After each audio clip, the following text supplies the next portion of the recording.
All right, Two Live Crew, what's going on? Solid Steppers, Miss Ward is back in the building. I took a little respite because I needed to organize my truck and get some rest. I was at a job earlier this week. I had trying to be Superwoman, and I happened to fall. I fell gracefully, of course, and I believe I tore I damaged some tendon or something. I don't know, something that's not seems doesn't seem to be healing right. So that's why you got to take care of yourselves, people, because at the end of the day, we cannot be done. Not when we building these. We can't be down when we building these empires. You know what I'm saying? So to all my supporters, I want to say thank you and amen for you because you have no idea how you inspire me. This is why I really try to take the time to respond honestly and sincerely. So I want to go into something. There was a gentleman that asked me about how did I get started, and I gave a little short thing about I my introduction into appliance repair as far as me working on developing my business was through Appliance Boot Camp with the Honorable Mr. Michael Sneed and of course JT Hustles. So, I wanted to talk about that, how I actually got into it and things of that nature. Sorry about the light, it's Florida, so it's definitely sunny out here. So, basically, I was working I was a W 2 employee, working my 9 to 5, really spoiled because I was making, really good living, particularly to be in my position of being at a point where I didn't have any responsibilities except myself, and I could spend my money on business ventures and developing my craft and working on structuring my business, building my business credit. There's a lot of things I did before I got into the game, and that's what I really want people to understand. God dang it, man. Y'all, I'm slipping, y'all. That little beep was my gas needle. I got a ways to go. And I'm like, yang, yang, yang, yang, yang. Time waits on no man. Man. Anyway.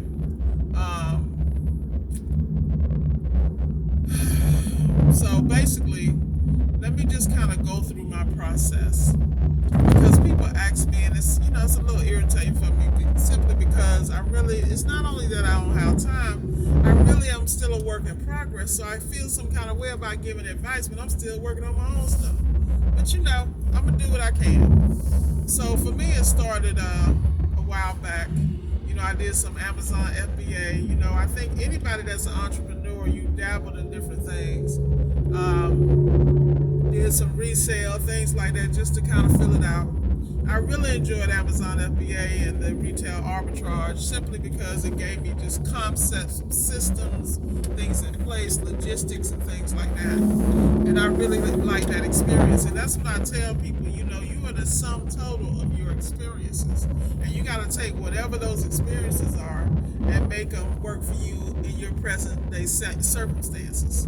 Because I worked in automotive, I was accustomed to managing techs, and that transfers right over into what I do now with subcontractors. I'm very comfortable with managing men and women to their best potential.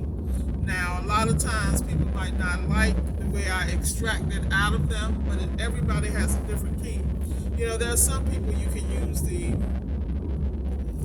matriarchal approach where you go in as a motherly figure and you have their back, you make sure everything's in order, you pack their lunch, wash their clothes, that's what I call it, undercover re-raising grown folks, but really taking care of their needs that they really didn't get because I've learned something, and what people don't understand that I understand is that people crave discipline and structure. Now it's how you apply it. There are people now that, like, I had to take one of my guys and put him on suspension. And he is really like a wounded puppy. But the point is, this is our second time. So the reality is he's not coming back. Because I'm not going to play this game. Yeah, I love you to death, but I'm going to love you at a distance. I'm going to promote you to customer. And the key is that, in business, you can't let your heart get in the way of the business.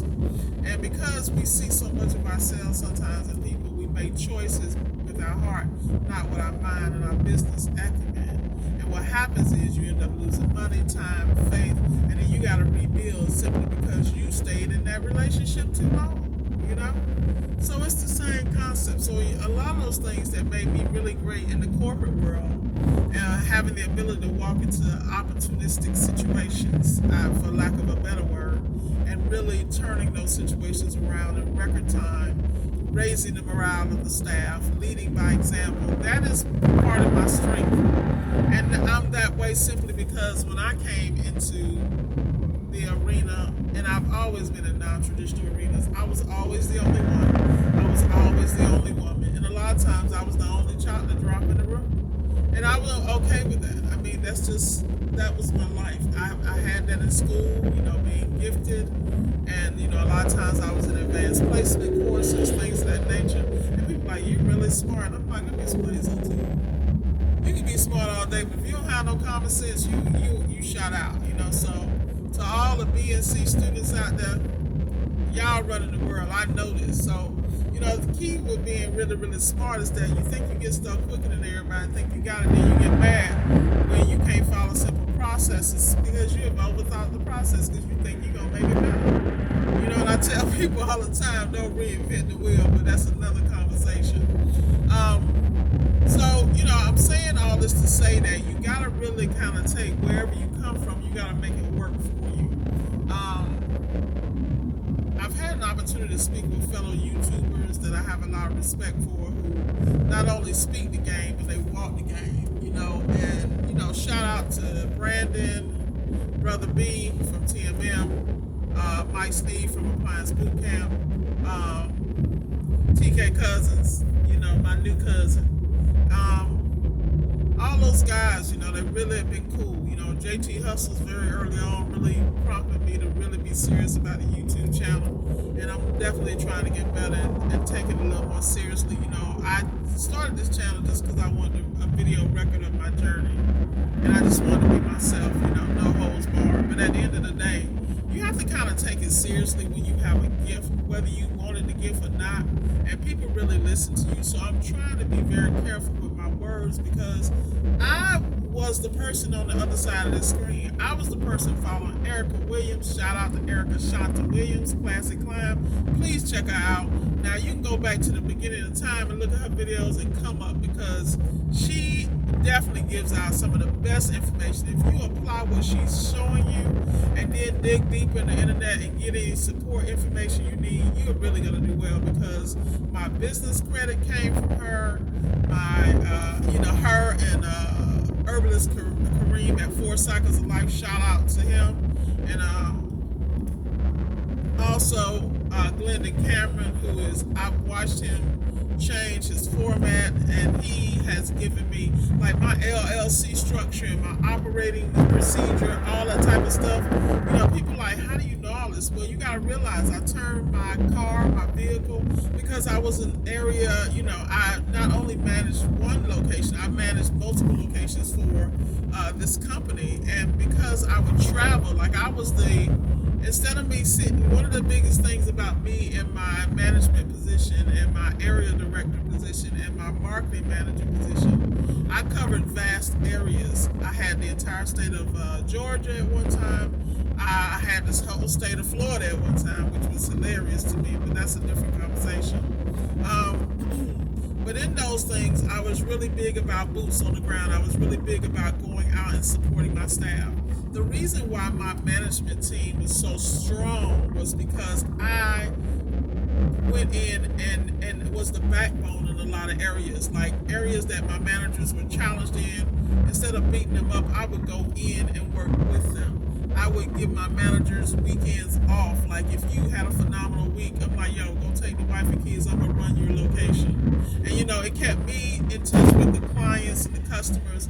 It also kept me in touch with the staff and it kept me in touch with the pulse of the business. And a lot of people want to sit in an office and run it from there, but the reality is you cannot really manage your business at a certain level until you can replace you.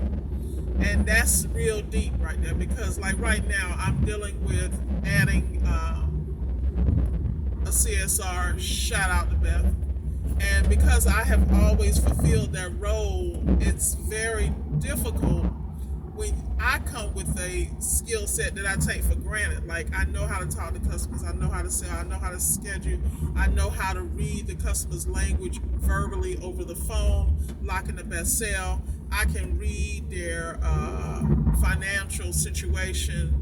And I'm not saying, that people who have money spend money, because that's not necessarily the case. But you have to really kind of temper your delivery, your level of service, and the way you handle your business to that client. You have to temper everything you do. And I think that people miss that memo, that they are selling from their experience in their pocket instead of developing a plan or a package so that your customer is comfortable with buying your services and they don't have buyer's remorse. How you keep people from having buyer's remorse is you step your game up, you provide a great service and a beautiful package that is palatable to them. Like, for instance, there are people who don't even know that I can speak at this level. And to me, I'm laughing because I'm actually listening to myself. You sound really good.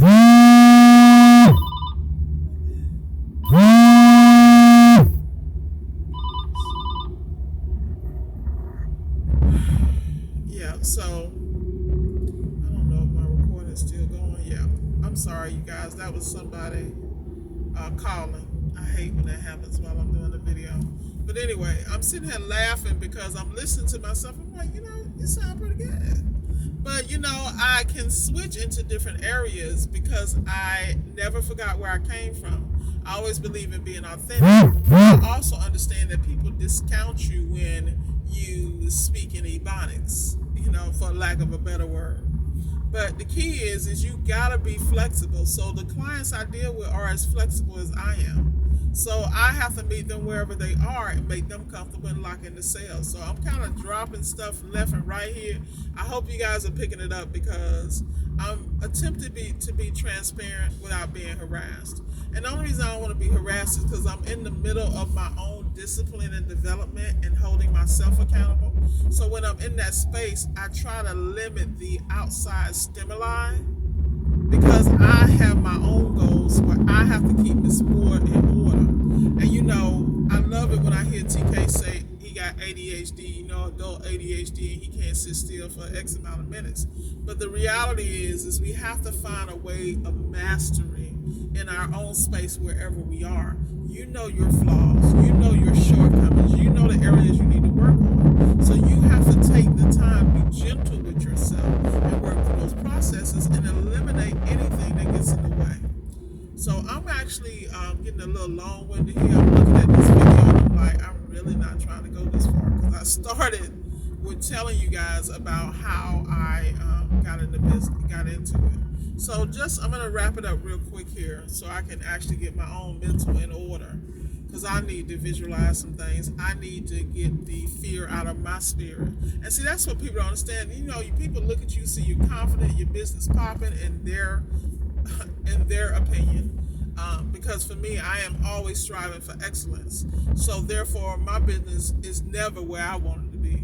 Simply because I'm on this side of the corner and I'm looking at the kinks and the armor from the back. I can't help that the surface looks good and that everything, but I'm very clear that until I can extract myself out of this machine and it works by itself, it's not where I need it to be, because then I can go into other ventures and develop the same automatic system. And this is what people don't understand about standards of operations. It's so important to have those standards in place, because what you assume people to know and do, they don't know. And then when you expect people to move like you move and play and be able to make decisions you make, just because you can make those decisions because you have that mindset, skill set, and you've been exposed. You can't expect other people to bring that to the table. It is your job as a business owner, as a manager, or whatever position you're holding, to create those environments for people to be successful. People cannot be successful if you don't put down the rule book for them to follow.